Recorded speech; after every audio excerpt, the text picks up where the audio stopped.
Hello everyone, welcome back to another coaching session. I'm Fragehardt, and I'm going to be looking at some footage sent in to me by a user named Dragon Knight, and he's in a, I think he's in a gold ELO, but has not placed in this specific footage. So we're going to get into this. So I'm actually going to move a little bit past the early phase of picking hero comps, and there's a reason for this.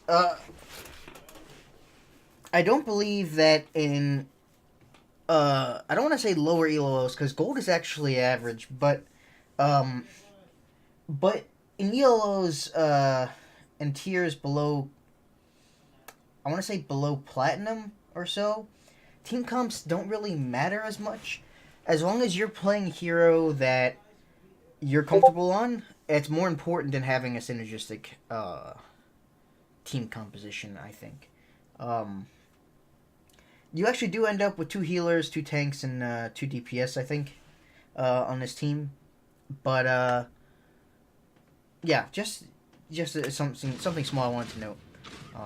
I wouldn't worry too much about that kind of thing at this rank. Defend objective A. So first thing I want to talk about is this is actually really good. Usually on Horizon and Lunar Colony, I like to, as Reinhardt, I like to send a fire strike in this exact location that he's sending it. You can see where his crosshair is. It's perfectly right in this little area where people are going to walk through. The reason for this is you want to do this on every map you can with Reinhardt. You want to send a fire strike into the spawn or try to farm your ultimate in the beginning.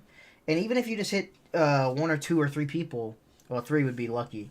But even if you just hit 1 or 2, that's a good 7 to 8% per hit.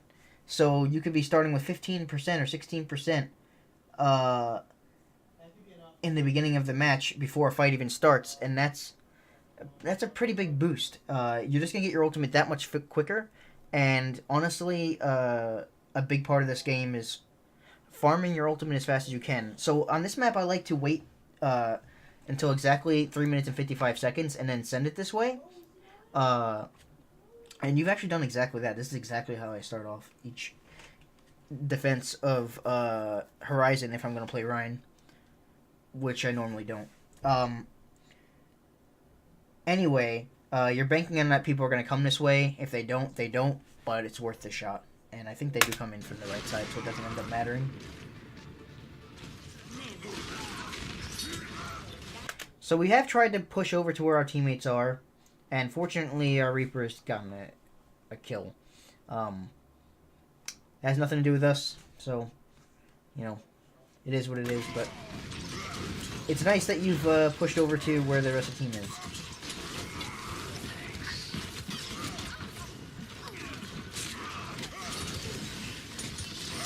Shield, you want a shield? Good, good, good. Except this charge. This is where I start to notice things that maybe shouldn't be going on. So we're gonna see people line up in front of us, and take a look at your the HP here. You have 168 HP, 269 or so. We're floating right around that 250 range to 150 range. And then we decide to go for a charge with 200 HP. Now, any half-decent team is going to absolutely destroy you before you make contact with this wall. And as a general rule of thumb, you just never, ever, ever want to charge into the enemy team by yourself. It's... In highly coordinated play, you can get away with it if you coordinate with a Zarya and the team dives in the moment you go in and follows you up. But that requires a lot of communication and a lot of teamwork. And right now, there is no communication in this game. You're just going in hoping that you're going to pin this Zarya or someone else and get the kill, and that everything's going to work out, and that your healer is going to heal you, and the other team isn't going to focus you. You're hoping for a lot of things that could go wrong to not happen.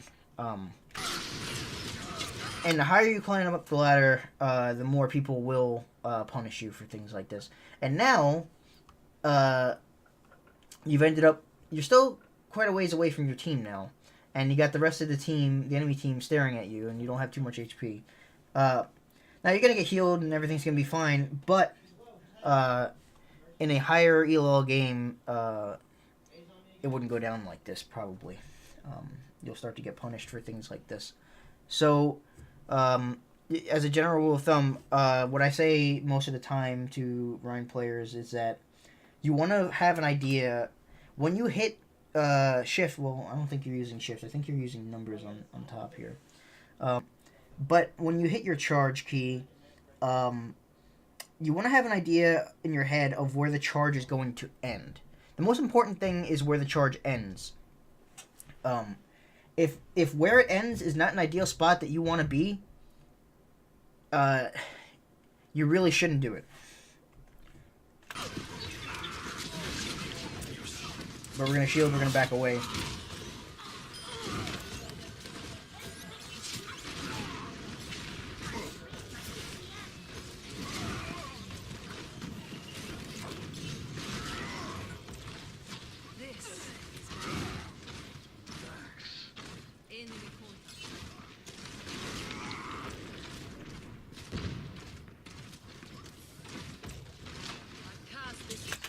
Just a small thing is that you didn't let your barrier recharge all the way, and now you keep flickering it when there's nothing happening.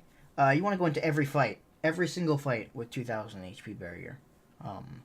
Whenever there's a dull moment, stop what you're doing and let your barrier recharge all the way. Who knows, that 71 barrier HP might end up being the difference between the won and lost fight. You never know.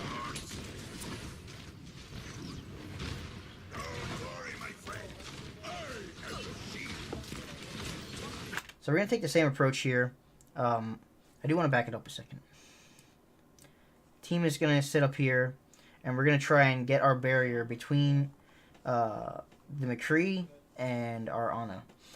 Now, this is very good. Another thing I say to Reinhardt players is that you want to try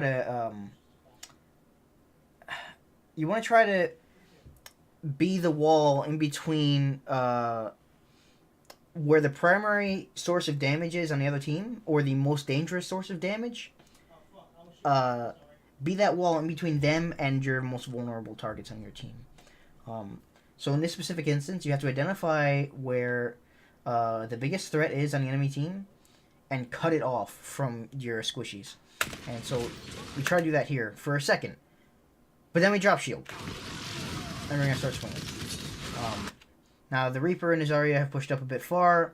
What your positioning tells me now is that you want to defend here, but the team isn't doing that. And that can be frustrating. Because if you wanted to push up, you have full HP, you would have. But this is, again, another thing that could be solved with communication.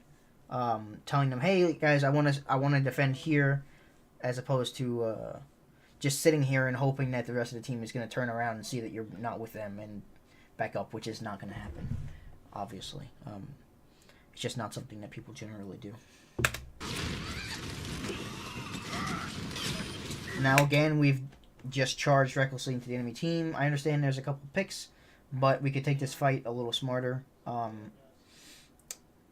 you're stuck in the middle of the rest of their entire team, and a good team would kill you here. But that's not going to happen. So we've got ult. We've got ult, and that's going to be important in a second. Because even though you probably shouldn't have pushed up this far with the charge, there's actually an opportunity now. Because the enemy team is still right behind you. You can turn around and shatter them, and it'd be free. Another thing to keep in mind is that you do have a pick or two, so it might not be worth shattering anyway. But we're in trouble, and both the supports are right here. And now you're down to half HP. Honestly, I would strongly consider shattering right here, because if you can kill both supports, guaranteed with your ultimate and survive, it's a big win. Even if you only get the Zen here, it's still a guaranteed fight win now. But we're gonna let it roll. It's not what happens.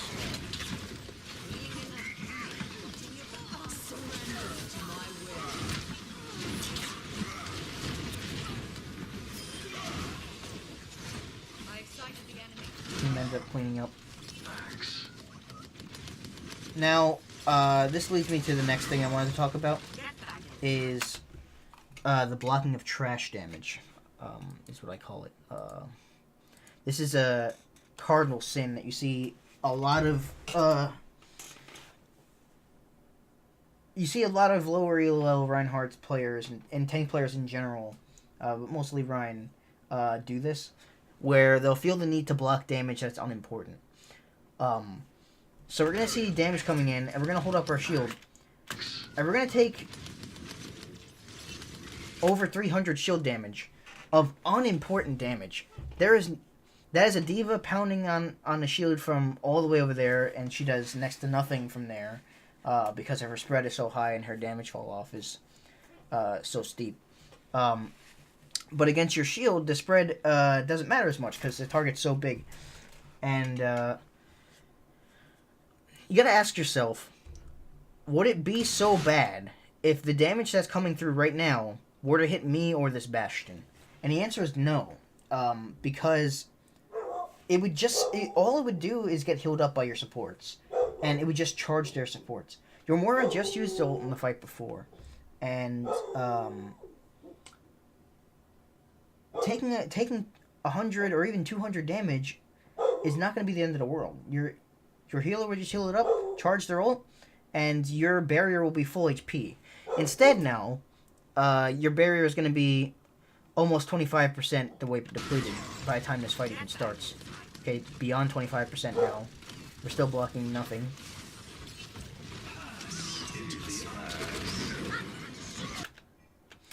So a McCree ult comes in. In this specific instance, we need to back up, not move towards him, because he has a high ground angle over our shield. Moving towards him only exacerbates that angle. So what we need to do is back up and get closer to our teammates to make sure that he can't get over the shield. It probably wouldn't have saved him anyway. That charge is fine. A charge back towards your own team is always okay. Team dies to the Genji. Right here, I would probably try and clutch it with a Shatter, since we're nano boosted and they're so plainly right in front of us. This fight might still be able to be won, even though we've lost so much. It's a high risk, high reward maneuver, and I think you do try to Shatter here. So,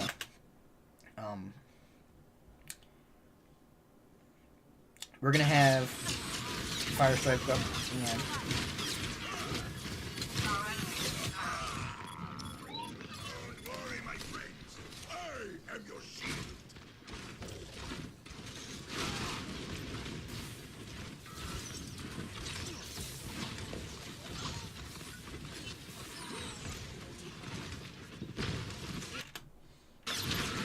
now our team is just so spread, and we weren't blocking anything really. We're just kind of standing on the point, holding the shield up. The damage is coming in over the shield, so you really need to be here.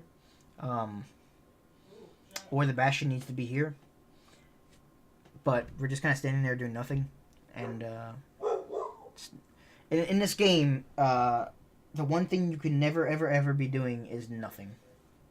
Unless you know, you've just gotten a team kill and you're waiting for the other team to respawn and attack you again. But even then, you could be getting a better position, or you could be talking about planning the next ult synergy, or talking about what ults they used, and just communicating in general. But right now, we're just sitting here, taking up space, doing nothing. And the Bastion dies.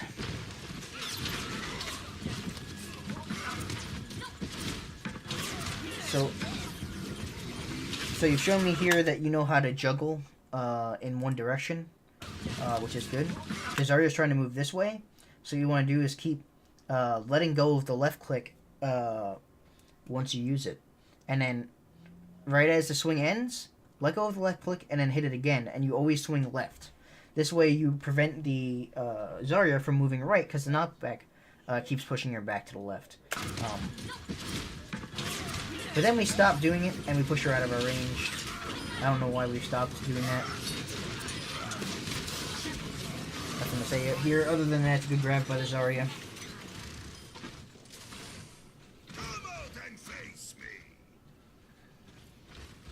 Yeah, the other thing is you do have your keys bound to 1, 2, and 3, it looks like. And I wonder if that's because this player sent in this footage, I think, is accustomed to playing MOBAs.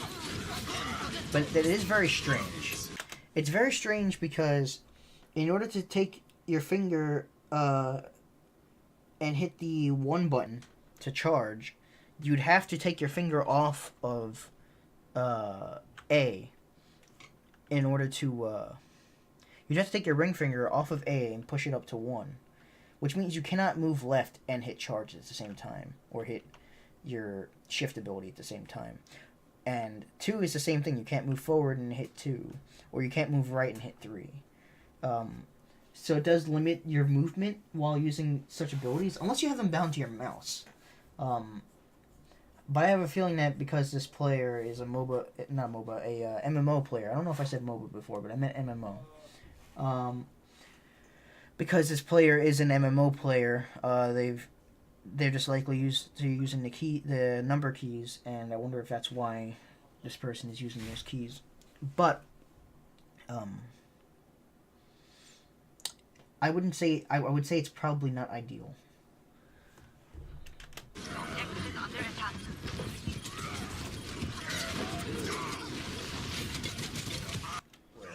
What we want to do is hold this corner right here and press ourselves right on the very tip of the corner and shield everyone else off. This way they have to come around back here to get us, and they can't occupy this space over here because they'd be doing nothing against the shield. Standing here is going to make it so that the minimum number of players on the enemy team is going to be able to hit you from the back, because not everyone's going to want to go all the way around here. And it's going to take you just a little bit longer to die. And that little bit longer is going to allow for your team just to get out maybe 1 or 2 of the spawns that wouldn't have made it, will now make it. But instead we go for the Hail Mary charge. And you got to notice that even if we pin someone, one of 2 things is going to happen. McCree is going to stun you out of the charge, or Zarya is going to bubble the charge target anyway, or herself. So it's a high risk, low reward maneuver, instead of taking the correct play of holding space for as long as we can. See, the bubble did come out. Even if we hit the McCree, he would have been bubbled anyway. And now we're just going to die in the middle of no man's land.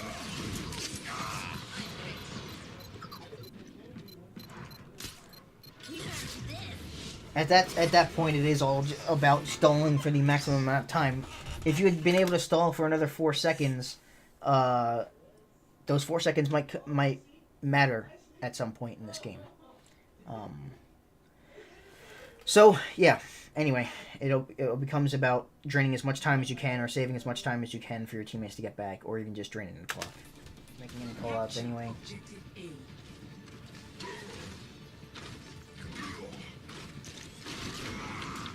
Fire strike's gonna be way too high. The bouncing up and down with the shield is actually good. What it does is it saves some barrier damage because you keep flickering it. Then there's only a second where the barrier is up to take damage, and then it's down again. And so you alternate between taking damage to yourself and to the shield, and the damage to yourself can just be healed up. So what you do is you save, you almost half the damage that your barrier is taking in this instance. But we're lingering too long in the choke here. You want to be very decisive when moving through the choke.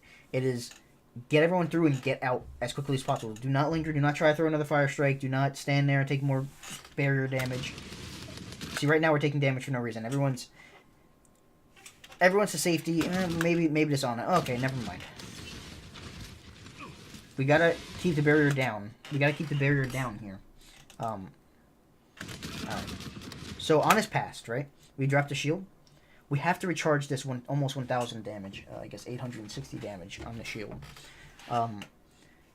Do not put the barrier back up, because then it will stop the recharge, and you'll have to drop it again and wait the 2 seconds again for it to start recharging, and then you'll have to wait on top of the time that it takes to just recharge. So it starts recharging, then we pick it back up for no reason. There's nothing else going on. And now we just lost valuable time that we could have been recharging our barrier. It just takes that much longer to get it to full.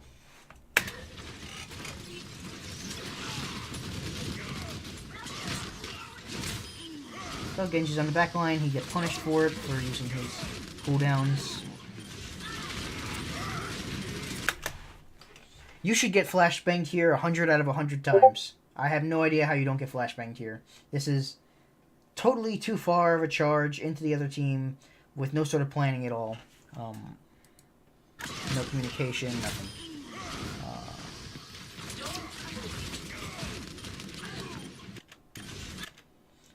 Not to mention, Orisa could just fortify, which she doesn't. And this is how bad habits get reinforced. And also, we're chasing this McCree who's just getting healed through it anyway. What we need to do is we need to back up and get back to the point to help our team here. We've boxed out this McCree and this Mercy. You're not going to be able to kill the Mercy without the McCree killing you. So you've got to get back to the point. But instead, we're going to tunnel vision. Okay, no, we're going to get back. Nope, we tunnel vision into the fight.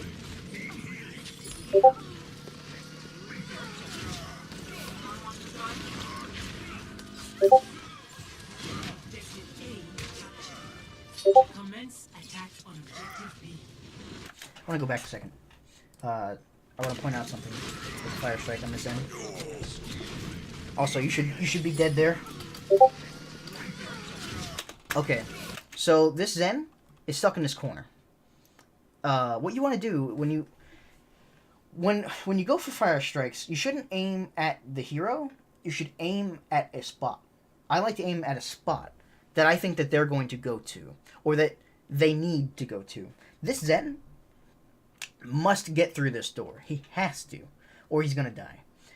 There's no way he can sit here and take on the whole team by himself. So his only option is to go through this door, go back around this corner, and go through this door and come back this way. So what you need to do is place the fire strike way to his left, right here. And if you do that, one of two things is going to happen. He's going to walk into the fire strike, or he's going to stay in the corner. Either way, he's dead. Because if he walks into the fire strike, then he's dead. If he dodges the fire strike and moves to your right, or his left, he's going to linger too long in that corner, and someone's going to kill him. But instead, we place it here, where he was, and he's able to move past it. He still dies, to be fair, but you could have guaranteed that kill a little better.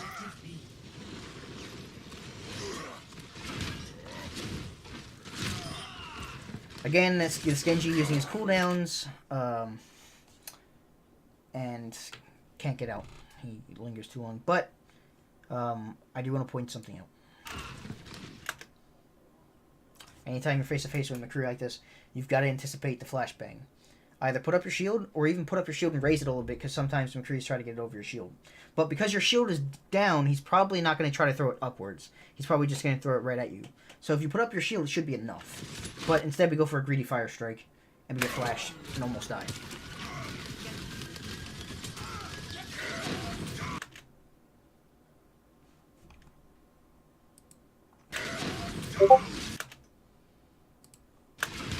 I just want to look at this before you do it to see what you're seeing. Okay, so you're seeing everyone lined up in front of you. But the thing is that they can use this pole to get out of line of sight, or they can even use this corner to get out of line of sight. What needs to happen before you shatter here is you need to be more forward. You need to be right in front of them so that they can't use the pole as line of sight, or they need to drop off the high ground, which is still advantageous to your team. Either way, you win. But instead, we're going to try to do it from here. And we're only going to catch one or two. I think we can just catch the diva. We only catch the diva. So what happens here is we're going to go for a charge. Because we see that we've tunnel visioned into the diva again. Because we've knocked down the diva, we all of a sudden in our head think, we have to kill the diva now. But you have a Mercy right here, right in front of you, immobile. She can't move. She can't get away. She's dead. You just turn around, you hammer her once or twice, she's dead. But instead, we're going to go for this charge. McCree's going to high noon. And we go too far into the back line. Again, it's the thing of not anticipating or not thinking about or planning where the charge is going to end up before you use it. As a general rule of thumb, try to charge short distances. The easiest way I can put it is charge short distances. If you're charging long distances, except for trying to get back from spawn, most of the time it's going to end up poor. It's going to end up poor, or it's going to end up. It's going to have a negative outcome. Oh, one thing I do want to note is when coming back from spawn, there's a little trick you can do. If you spam spacebar at the end of your charge, your momentum, you'll do something called a bunny hop, and your momentum from the charge will carry into your jump. And you'll actually go another 5 meters or so, or however far, and get back from spawn that much quicker. So when you're trying to get back to a fight as quickly as possible, it's a little trick you can do. Just spam spacebar at the end of the charge, and instead of stopping here, you'll stop here or so. It's just a neat little trick.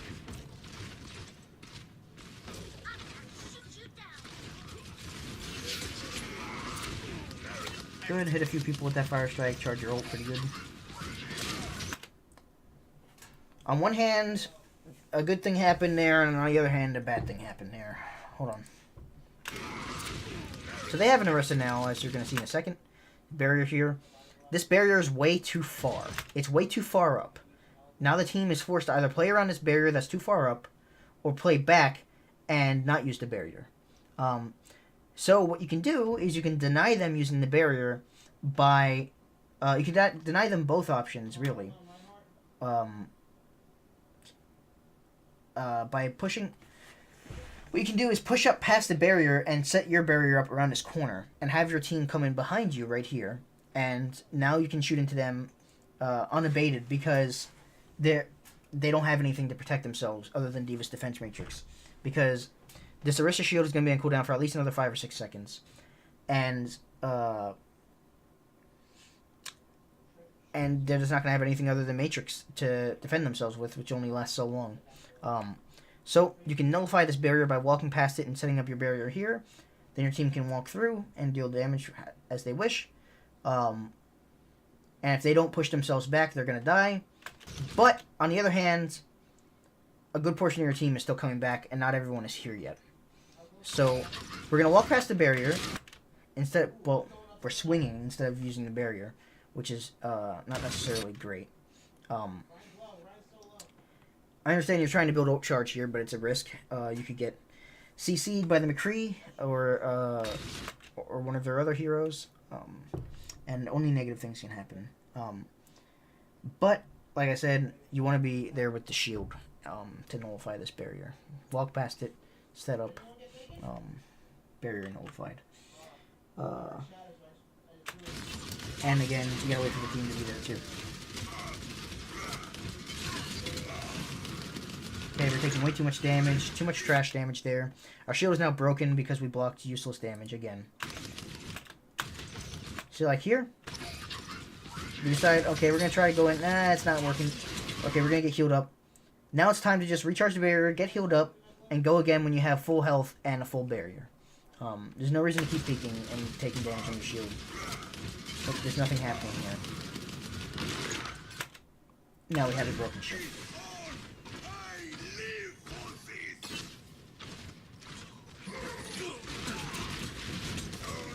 No idea how come the Roadhog didn't finish that off. And we drop off the high ground for no reason.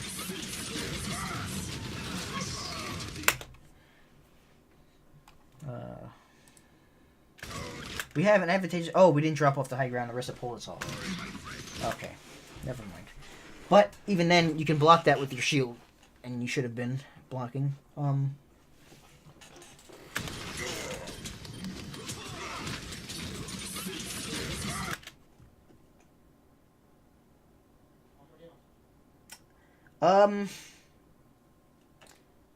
one hand, this fight's dead anyway, and this is kind of a desperation last attempt. Might as well go for it type of charge, I think.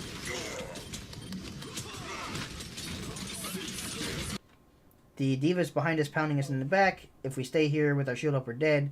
If we charge, we're dead. I guess I have no problem with this charge, even though it was never going to work.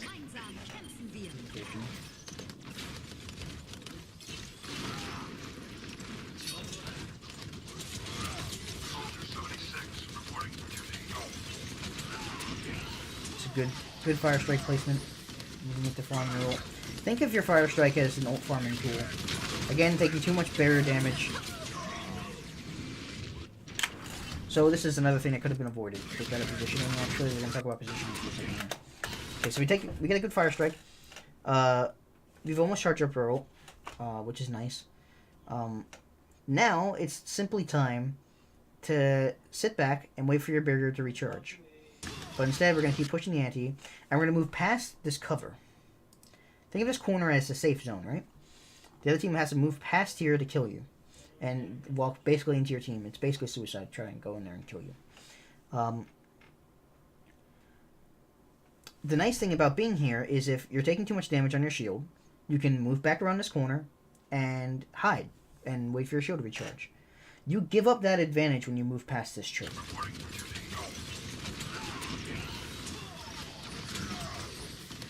We've tunnel visioned because we hit the Genji. Even though he's getting double healed by a Zen and a Mercy. Because we hit the Genji, we think, oh, well, we gotta go try and pressure that guy, because we can finish him off. But now he's in front of you with full health, and you got a McCree, and a Mercy, and a Zen somewhere. There's a Ursa down here. I think the Zen's in the stairs. And we move past that choke. And we're trying to swing at him, but now we're just taking damage. And we think, oh crap, well, we're taking damage, so we better shield. But there's nowhere to go. There's nowhere to go behind because you've already left past this corner.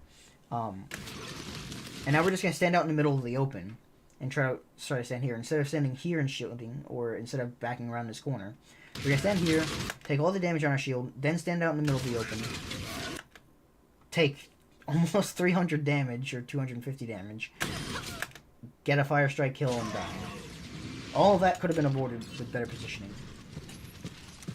Basically, you want to view terrain as an infinite health tank. It's something that you can use as a... Think of it as a impenetrable Reinhardt shield. You use your shield temporarily, and then you swing out, and you open like a door into cover. Or you just slide back behind the cover, wait for your shield to recharge. Anytime your barrier breaks, you want to make sure that you are close to cover. Because if your barrier breaks in the middle of the open, you will die. And that's what happens there. Again, you can spam space there to get back a little faster. It's more useful in this scenario than it was before.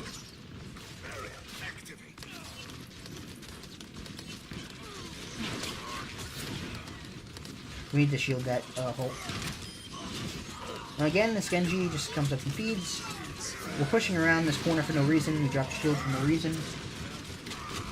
Turning to Deadeye.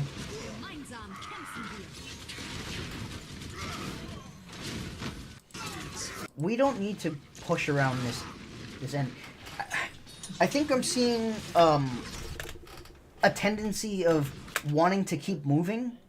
There's this idea I think you have is, oh, well, if I'm not moving, I'm not getting anything done. So I gotta keep gaining ground or something. But it's perfectly fine to sit up here and take this advantageous position and just hold it. The nice thing about being up here is there's a pillar here to hide behind if things go south. And the choke is not too far away that you can't get back to it. And the safety of your team is closer. And you can stand up here and poke down on them from up here. Even though they have a shield, you have a shield too, and you've got some ranged heroes to work with. So Instead, we're going to loop around here.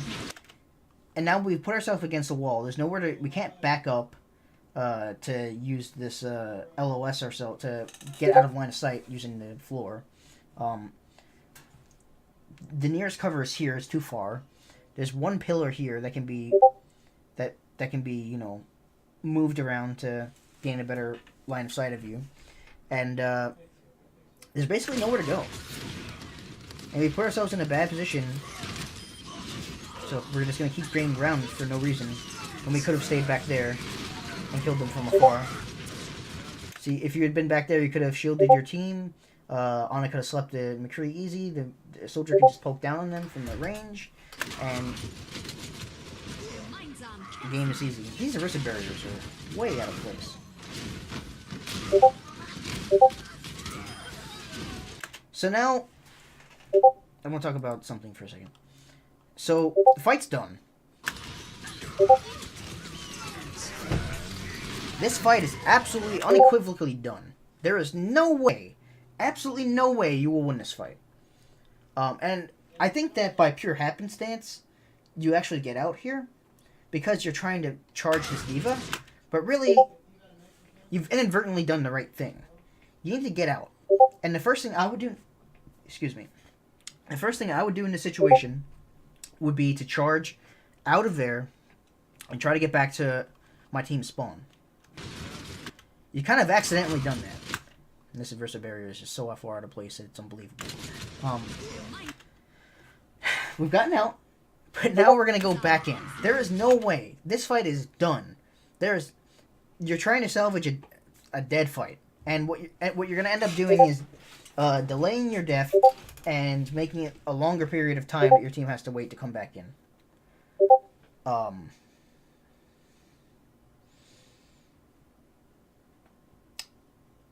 Now, something ends up working out with this anyway. You get Diva demeched. Now, this is very good. Even though you should have gotten out, this is very good. But we're going to screw up anyway. Because we're going to kill the Diva.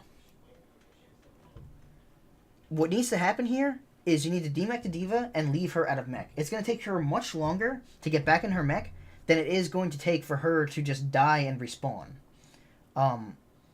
If you leave her out of mech, there is nothing she can do. She cannot go kill herself. There is nowhere to kill herself.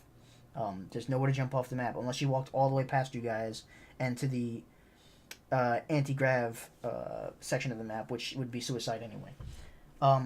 But this pick is essentially not going to matter. Because she's just going to respawn. By the time our team is ready to go again, she's already back in her mech. And you already have your ult, so it's not like you're gaining ult percentage anyway. So we're going to kill her. That's a big mistake. I mean, our teammates probably would have killed her anyway. But also, you don't want to get debated by the fact that there's some blue in the kill feed here. This fight is still way out of our league here. They're gonna have a way closer spawn, so that they can just keep stalling. You need to win a fight in 2CP. On the last point, you have to win the fight absolutely unequivocally, cleanly. You cannot take casualties and expect to win because they're just gonna eventually stall you out because their spawn is so close and yours is so far. So the fact that so many of your teammates have died means that even though you've gotten 2 picks, and by the way, Zen was rezzed, you've really only got 1 pick. You're still taking a 2v5. And that Diva's going to be back before your team even gets back. It's just, don't get baited by some blue in the kill feed. It's time to respawn, it's time to regroup. And it looks like we're actually regrouping, which is nice. Even though we're holding our barrier up for no reason when we could be recharging it.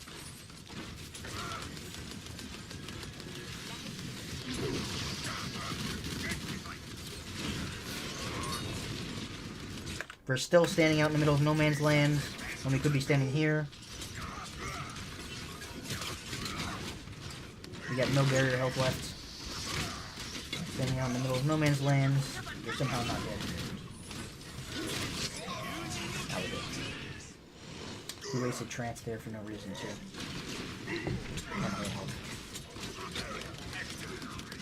we are just feeding at this point. This fight is dead. We're trying.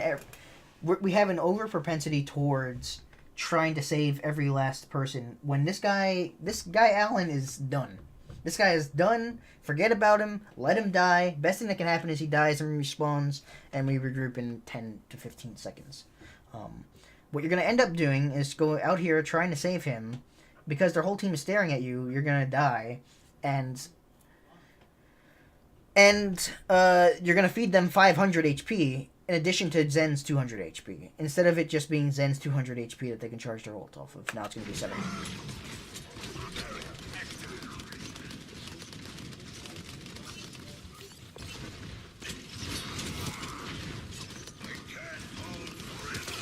This all happens a bit slow,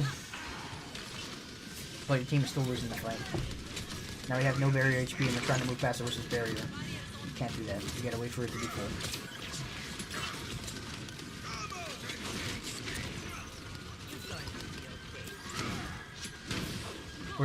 We're not letting our barrier charge efficiently.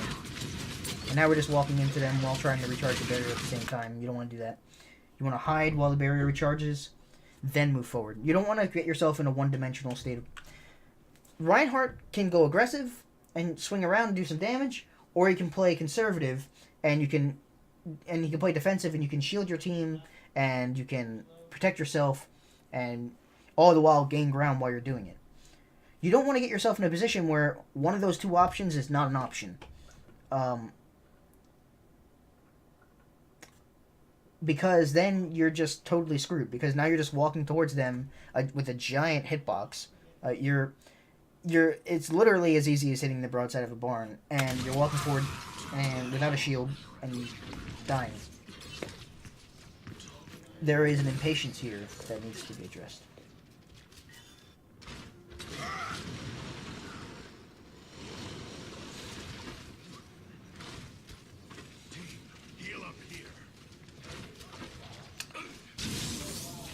Okay, so some good things are happening. We got D.Va out of mech, and now we got Soldier nanoed. Now the only thing they can do is hide behind Orissa's barrier. So you just gotta protect the Soldier here. We don't really want to drop down off the high ground, but we've done that anyway. To a certain extent, we kind of are forced to because the Reaper drops down too. Something you see in lower elos is teams too readily giving up the high ground when they don't need to. We're going for a risky shatter that can be blocked potentially by Orissa's barrier if she gets out in time. But she doesn't react in time. We get the Zen. This should be an easy win at this point. We should win this point now. But we don't. And it's because we don't play defensively enough. What we can do here is, like I said, we've identified the biggest threat to our team is either here or here. You gotta identify where the biggest threat is and cut it off. You gotta choose one. They're both threats. Right now, Reaper's behind you.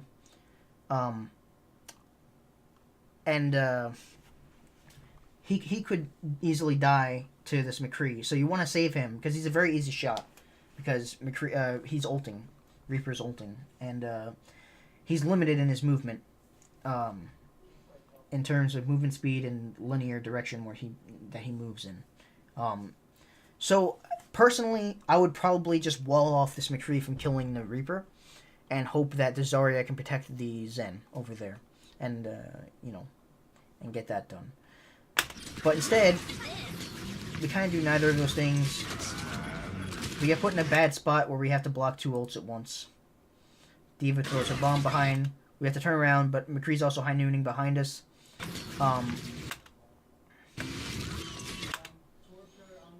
Reaper somehow dies to that. Now it's high noon in the back. We get booped out of the way. Very little HP. We don't keep our shield up. We go for a greedy fire strike.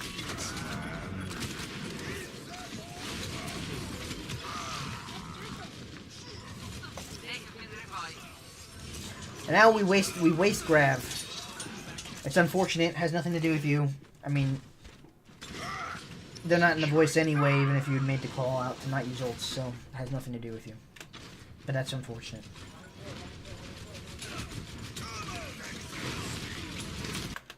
We need to be protecting the Zen. This situation is not the same as the situation before. Their whole team isn't pressed up right here. They're a little bit pressed up, but they're not pressed up enough that you can't go out and block for this guy and get him out of there. And initially, we save him. He's only got 1 HP. Now we need to be backing up with him with the shield and keep him under cover. But instead, we drop the shield for a Fire Strike. It's very... These Fire Strikes are very greedy. And they're not going to get anything done. All you're going to do is... Sure, you'll gain 7% of your ult or whatever, but your Zen's going to die, and you're going to be set back another 10 seconds waiting for him to respawn. And the Reinhardt's just going to get healed up. So... We actually end up getting this D.Va, but it doesn't matter because the Zen's dead. We still have to wait. We're going to go in anyway, but really we should be waiting here. This is a... Okay, we force Trent somehow. We actually get a very good counter charge. This is another big thing that hasn't come up to this point in the game because they haven't had a run. But Reinhardt's coming at you, and you absolutely need to counter charge this, or you will die. Because you will get pinned here and you will die unless you counter charge this. Even if you counter charge it, you're probably still dead because you're on the floor in front of their whole team. But you know, at least you hang on just a little bit longer, and you protect your teammates. Even if he missed you, he might get someone else. So you knock him down. I mean, and hey, you're still alive, still in the fight. And now you force them to use another ult. You know, maybe if you die there, maybe the Genji doesn't go for the blade, but he probably goes for it anyway. But yeah, he blades. Your Zen trance is late, which is unfortunate. Now you've lost another ult. You have the foresight to. I'm not sure if you go back because you hear the blade behind you or because you hear the trance. It's hard to say.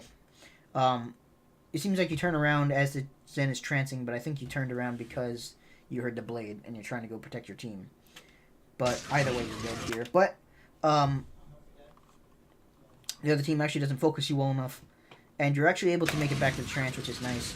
And at this point, the only thing needs to be getting out with your life. But all you've done here is blow your life, so.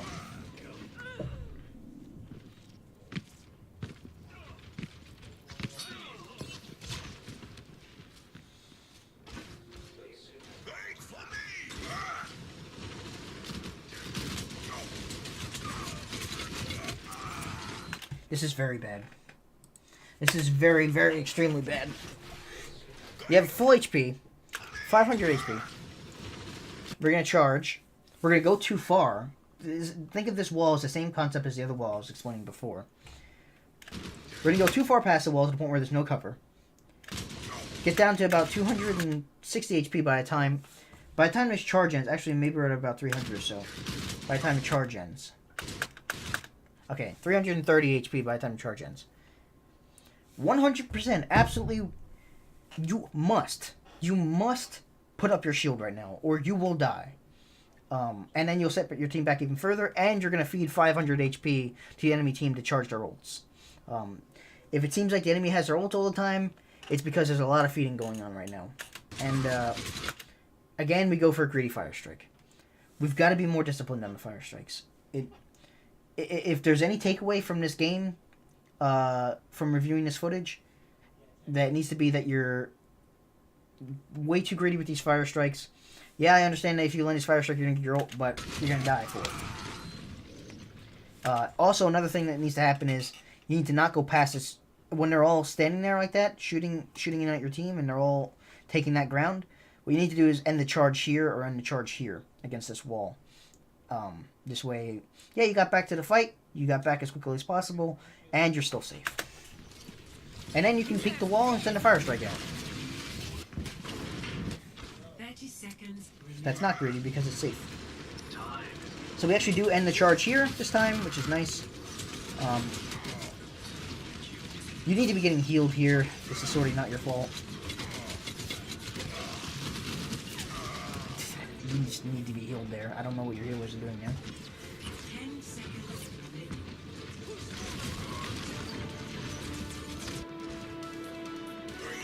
Now you take way too long. I don't know if you're getting a drink of some water or something, but take way too long to come out of the spawn there. And it could have cost the team the game.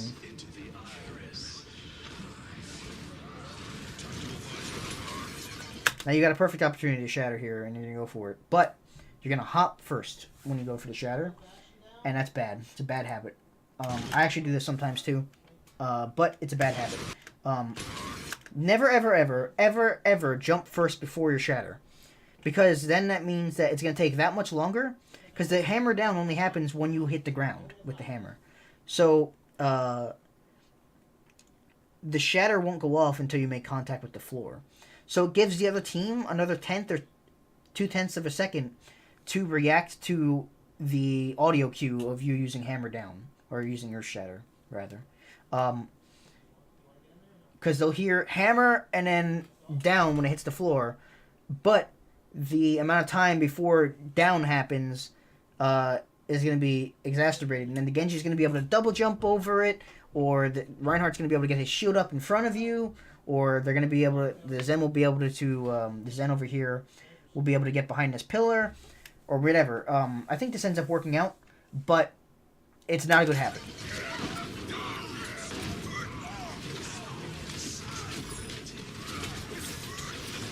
We need to charge this Reinhardt. I know it's a bang bang thing, but he gets slept. Anytime you see a slept target as Reinhardt, well, not anytime, but 90% of the time, if you see a slept target and you can charge them into a wall safely, you need to do it.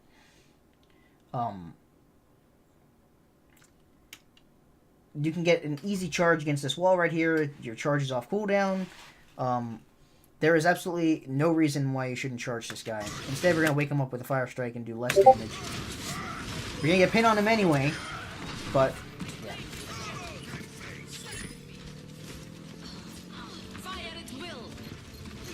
I have no problem with that grab. This Fire Strike's a little greedy. I'll explain why in a second. I have no problem with this grab. Solo Kill the Mercy with. You can get guaranteed damage on this McCree with a hammer swing by not missing, but you send out a Fire Strike. Even though the Fire Strike does a little bit more damage, it's easier to miss. I would take the guaranteed damage of the hammer swing. You missed the Fire Strike. He actually ends up killing your soldier for it. Perhaps if you hit him with the hammer, it would have thrown off his aim because the hammer knocked back, and he wouldn't have even gotten that close damage. This is nice. Protect your team from Genji by killing him. And you cap, so that's that. I'm going to try the same thing from before. Barely missed this time, but, you know, that's a luck-based thing. Nothing to do.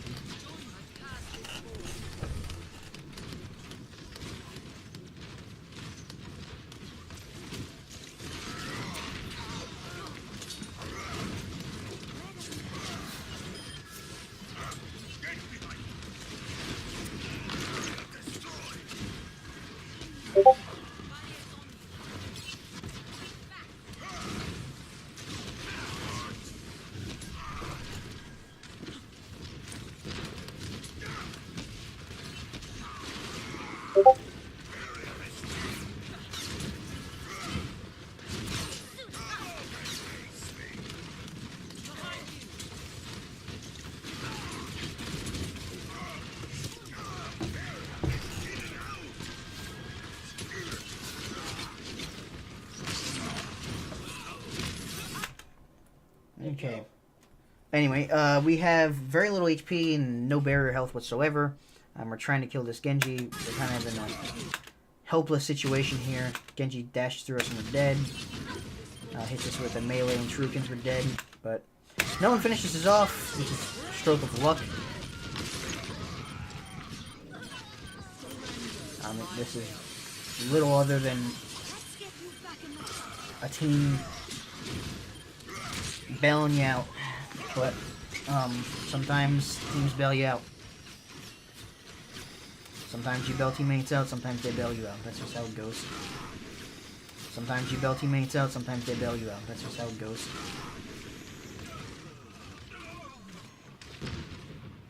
We're blocking needless trash damage again. Not letting our barrier recharge all the way again.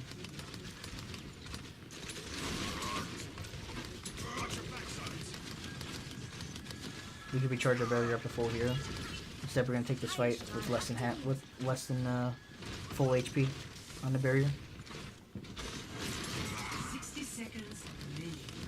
See how we start the fight with 1500 HP in the barrier, and now we're already down to 1000. The extra 500 HP could really come in handy right now. Think about if you had another 500 HP in your barrier right now, how much better that would be.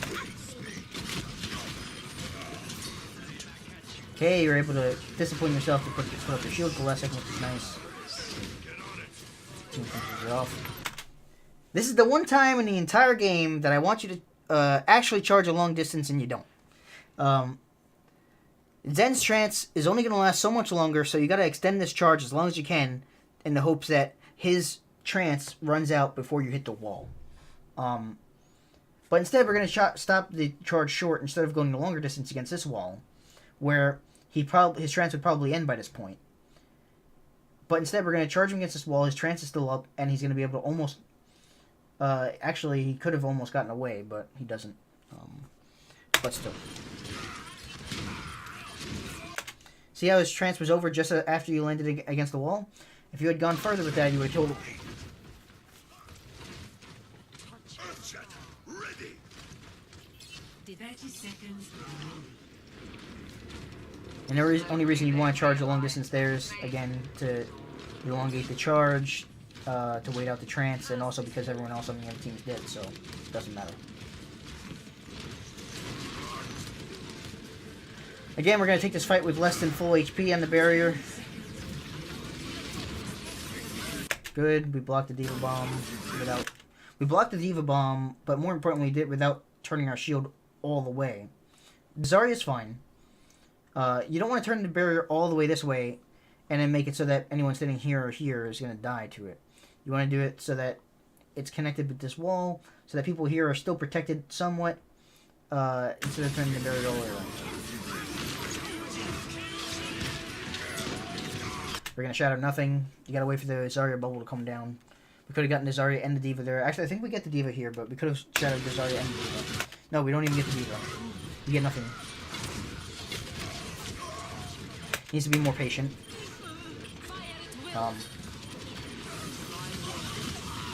This fight absolutely should have gone the other way. We take a few picks early.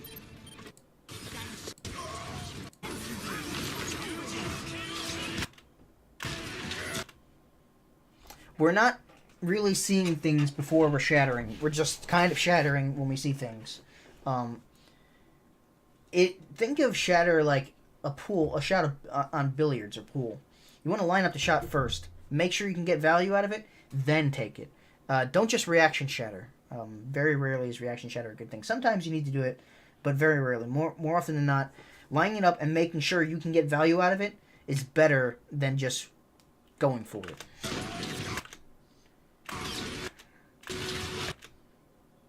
So, soldier dies.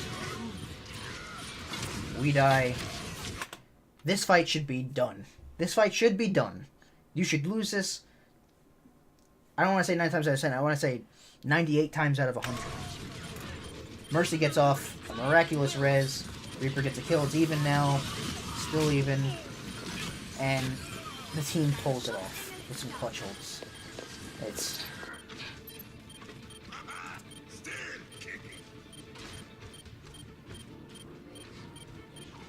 incredible that they were able to pull that off, but you could have avoided getting yourself into that situation in the first place by getting better value out of your shatter. And it ends up in the draw. So anyway, the take-home messages here are the fire strikes are greedy. We need better discipline on the fire strikes. You need to understand when we need to protect ourselves and when a fire strike isn't really necessary. Also, if you have your ult, if you already have ult, no reason to send out a fire strike. You're probably not going to kill anyone with it. Very rarely do you get that random kill with the fire strike. It feels good when you do, but when you get your ult, you should probably stop using fire strike. Think of fire strike as an ultimate farm tool, and once you already have your ultimate, it's kind of useless. It's not useless, but in kind of spammy situations where you need to be protecting your team, or choose between dropping your shield and sending it out, or protecting your team, you should probably just protect the team. Also, you want to be defensive because you want to protect against enemy ults, and you can't do that if you're locked into a fire strike animation. Also, we're just doing it at times where we have very low HP, or someone behind us is very low, and we're getting them killed for doing it. We're charging too far. We're charging too often and too far. You want to keep in mind, plan ahead. Plan where you want your charge to end. Ask yourself before you charge, is it safe to charge? First you should ask, if I charge, where will the charge end? Where's the nearest wall that I can hit? If I get to that spot, will I be safe? Will I even make it to that spot before I get CC'd or killed? And if the answers to all those are positive things, then, if it's a short distance and it's safe if you end up in that spot and you're not going to die before you make it there or get CC'd out of it probably, then go for it. If not, we can't be leaving the team behind and just charging off in the middle of nowhere and dying. We need to be more patient on the shatters, and we need to recharge our barrier more, focus more on letting the barrier recharge and not blocking trash damage. Position ourselves around terrain better. This way, if the shield breaks, we can make it to behind cover better. Yeah, that's it. Those are the major takeaways. The other thing is communication, but I'm going to let that go. Even if you'd been talking, there's only one guy in the voice channel anyway. I mean, I personally would have been trying to talk to that guy, but if you got some kind of social anxiety thing that prevents you from talking, that is what it is. And yeah, that's it. So, thanks for watching. This is Fragehardt signing off.